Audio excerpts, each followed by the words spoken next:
So that's what we have to stay committed to. Those products that are going to keep people healthy for the rest of their life so that they can stay on them the rest of their life. And that's what we need to continue to stay focused on. We need people committed to this as a lifelong lifestyle journey, a lifelong lifestyle journey, not a 30-day and done, not a 9 or 11-day and done, not a temporary transient in and out, but things that we would do for the rest of our lives to optimize our health. Sure. And that's one of the things I personally am most proud of with Isogenics. And I share with people when I'm talking to them about Isogenics.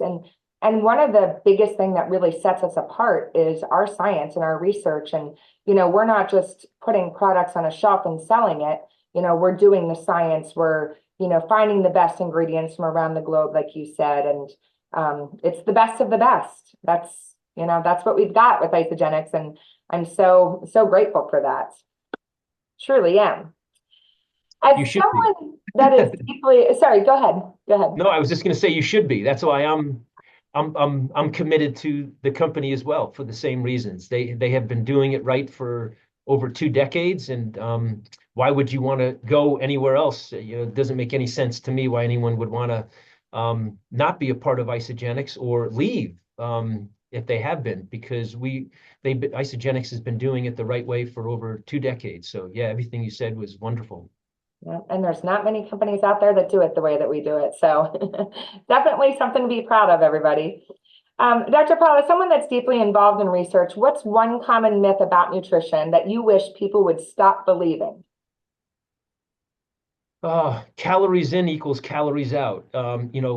Exercise more and eat less. It's this slogan that we've kind of hung up on every door of every healthcare provider in the world. That the solution to obtaining health is just to eat less and exercise more. And nothing is diametrically opposing in the human body than those two concepts. If you want to extinct a species, you want to demand that it move more and it consume nourishment less. So why we would expect that for a human is a little bit crazy. It's totally irrational. It's totally nonsensical, and I don't understand it. So that's the biggest myth that I never understood. We walk around telling people as healthcare providers that, oh, it's simple to get healthier, just eat less and move more. No, that would be the exact recipe that you would provide to somebody who you would want to achieve the greatest level of disease and unhealth. We need to nourish our bodies with the greatest optimal nutrient-dense nourishment in the world. That's what Isogenics provides.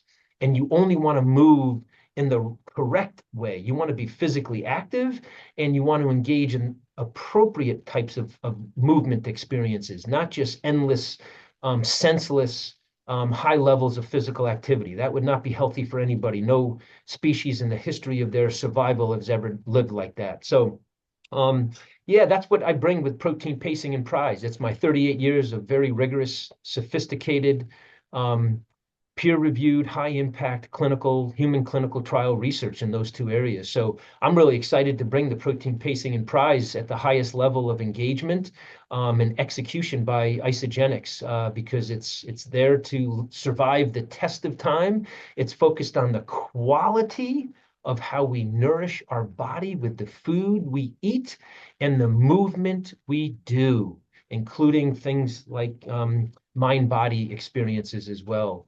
So yeah, Bethany, there's nothing more important than the quality of what we do on a daily, regular, moment by moment basis to provide us optimal health. So that's number one. Number two would be we eat too much protein. Nothing is further from the truth. We're on a completely downward trajectory since 1970 in terms of the quantity of protein we eat. I'm on a mission with the protein pacing calculator and algorithms at proteinpacing.org to completely change that. And it's all going to start right here with Isogenics.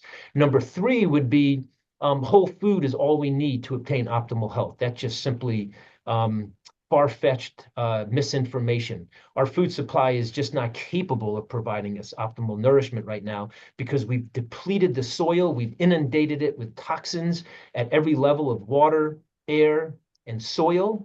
And so we need to look to things that have been properly constructed and produced and formulated to provide optimal nourishment along with certain whole foods that we can obtain to provide us an adequate level of optimal nourishment. So it's the balance of what Isagenix provides in their optimal nutrient-dense nourishment of about 50 to 60% of our intake, with the other remaining 40 to 50% coming from those proper whole food sources of food. So that's the balance we need in order for us to achieve optimal health.